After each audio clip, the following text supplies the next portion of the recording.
কোন নারী যদি একবার বলে যে তোমার সঙ্গে আমার বিয়ে হয়ে আমার জীবনটা শেষ হয়ে গেল, ধ্বংস হয়ে গেল, সে দুনিয়ার বুকেই জাহান্নামী। আহা হা, আমার মায়েরা খুব সাবধান। স্বামীর আজকের মর্যাদা কি আপনারা হয়তো বোঝেন না। এত জলসা, এত নসিহাত হয়, বক্তারা এত বলে, তারপরে আমার মায়েরা রাগ করবেন না, ব্যথা নেবেন না, আপনাদের ভালোর জন্য বলি, স্বামীর সেবা করুন।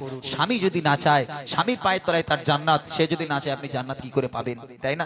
তো স্বামীর সঙ্গে ভালো ব্যবহার করতে হবে। আমি গজলের মাধ্যমে শোনাই, খুব মনোযোগ দিয়ে আমার কথাগুলো শুনবেন। কবি ছন্দের মাধ্যমে লিখছে, বলি ও ফাতেমা স্বামীর সেবা কবো ছেড়ো না, বলি ও ফাতেমা স্বামীর সেবা কবো ছেড়ো না, স্বামীর কদম তলে বেগে ভুলে যেও না, স্বামীর কদম তলে বেগে ভুলে যেও না, স্বামীর কাছে আওয়াজ তোমার জোরে করো না, স্বামীর কাছে আওয়াজ তোমার জোরে করো না, স্বামীর কদম তলে বেগে ভুলে যেও না, স্বামীর কদম তলে বেগে ভুলে যেও না, বলি ও ফাতেমা স্বামীর সেবা কবো ছেড়ো না, বলি ও ফাতেমা স্বামীর সেবা কবো ছেড়ো না, স্বামীর কদম তলে বেগে ভুলে যেও না, স্বামীর কদম তলে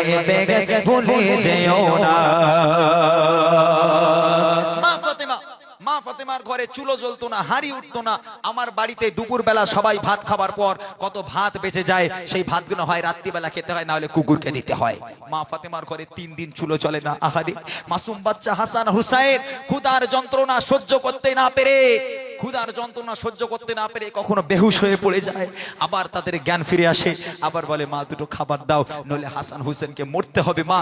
আবার মা করতে করতে আবার বেহুশ হয়ে যায়, খিদের যন্ত্রণা সহ্য করতে পারে না। হযরতে আলী কাজের উদ্দেশ্যে রওনা হলো, বাইরে গেল, দাঁড়ে দাঁড়ে দাঁড়ে দাঁড়ে ঘুরে ঘুরে সারাদিন ঘুরলো।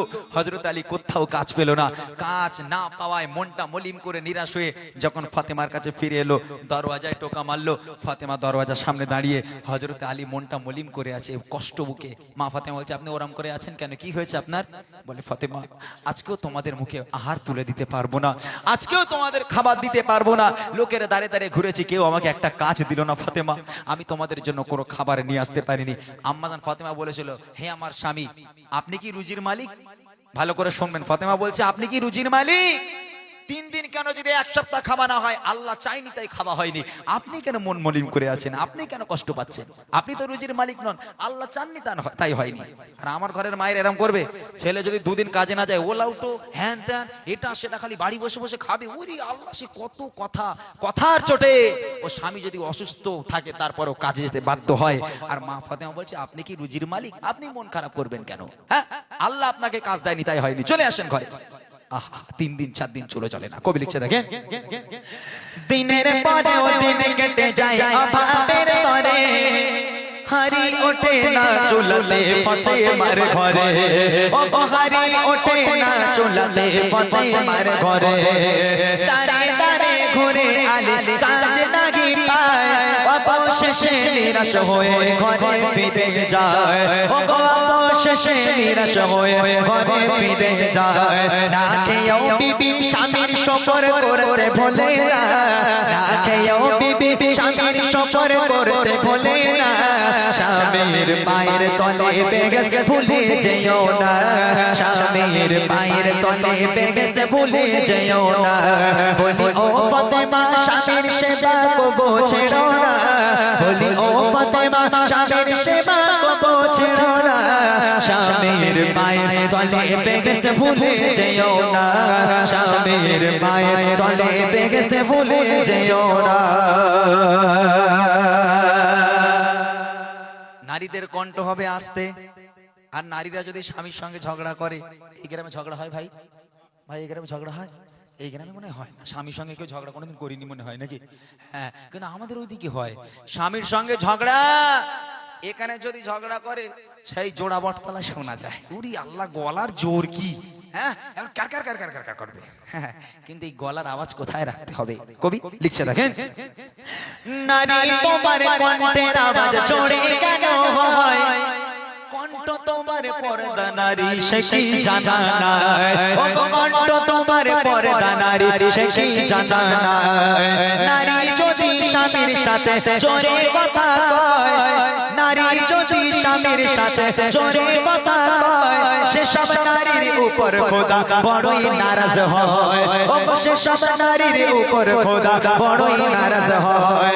যতই ইবাদত করো তবু কবুল হবে না, যতই ইবাদত করো তবু কবুল হবে না। স্বামীর মায়ের তলে বেহেশত ভুলে যেও না, স্বামীর মায়ের তলে বেহেশত ভুলে যেও না। বলি ও ফাতেমা স্বামীর সেবা কবো ছেড়ো না, বলি ও ফাতেমা স্বামীর সেবা কবো ছেড়ো না। স্বামীর মায়ের তলে জান্নাত ভুলে যেও না, স্বামীর মায়ের তলে জান্নাত ভুলে যেও না। আপনারা শুনেছেন এক নবীর মানে সেই গা হাত পা পচে গেছিল, জানেন আপনারা? আরে তাকে তো তার স্ত্রী আজকে এত সেবা করেছে, এত সেবা তাকে করেছে, সমস্ত তার পরিবারের লোক সমস্ত তারা সাইড থেকে সরে যেত, তার পোকামাকড়ে খাচ্ছে শরীর, এই অবস্থায় কেউ দেখতে যেত না। কিন্তু তার স্ত্রী এত সেবা করেছিল, আল্লাহ পাক তাকে দুনিয়ার বুকে জান্নাতের সার্টিফিকেট দিয়েছিল। স্বামী কি যেমন তেমন জিনিস? হ্যাঁ। আর আমার মায়েরা সেই সময় স্বামীর মাথাগুলো ভেজে ভেজে খাচ্ছে। কি সম্পূর্ণ কাণ্ড বলেন তিনি। আপনারা রাগ করবেন না, আপনাদের বলিনি, আপনারা খুব ভালো, আপনারা স্বামীর খুব ভালোবাসেন। তবে অনুরোধ মা, আজকে এই স্বামী যদি না চায়, আজকের আপনি নফল নামাজ পড়ছেন, নফল নামাজ পড়ছেন, স্বামী যদি আপনাকে ডাক দেয়, আপনার স্বামীর ডাকে চলে যেতে হবে নফল নামাজ বাদ দিয়ে। হ্যাঁ, আর আপনি সেই স্বামীর উপরে কথা বলেন, জোরে জোরে কথা বলেন, ইবাদত বান্দেগি সব চুলোয় যাবে। যত ইবাদত করেন না কেন, স্বামীর সঙ্গে যদি মহাব্বত না করেন, স্বামীকে যদি ভালো না বাসেন, স্বামীকে যদি আদব দিয়ে কথা না বলেন, আল্লাহর দরবারে কোনো ইবাদত মঞ্জুর হবে না, মাথায় রাখতে হবে। এইবারে আসছি শাশুড়ি। নিজের পিতা মাতা হলে, নিজের মা বাপ এলে, তখন তাদের জন্য মাছ মাংস হ্যান ত্যান কলচের মাথা কি সব আনা যায়।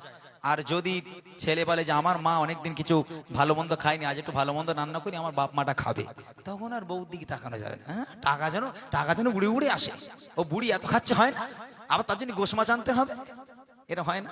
অনেক বৌমা এরকম আছে, তাদের জন্য কবি লিখছে, পিতা মাতার মতোই তোমার শ্বশুর শাশুড়ি, ও গো পিতা মাতার মতোই তোমার শ্বশুর শাশুড়ি, তাদের সাথে কেন করো ছক চোরে, ও গো তাদের সাথে কেন করো ছক চোরে।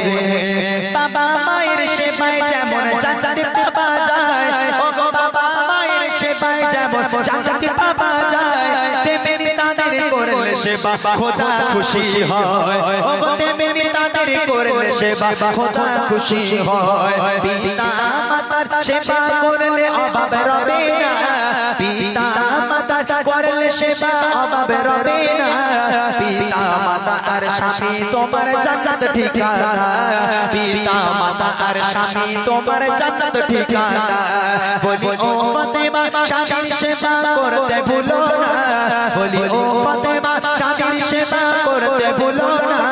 স্বামীর মায়ের তলে জান্নাত ভুলে যেও না, স্বামীর মায়ের তলে জান্নাত ভুলে যেও না, স্বামীর মায়ের তলে জান্নাত ভুলে যেও না, স্বামীর মায়ের তলে জান্নাত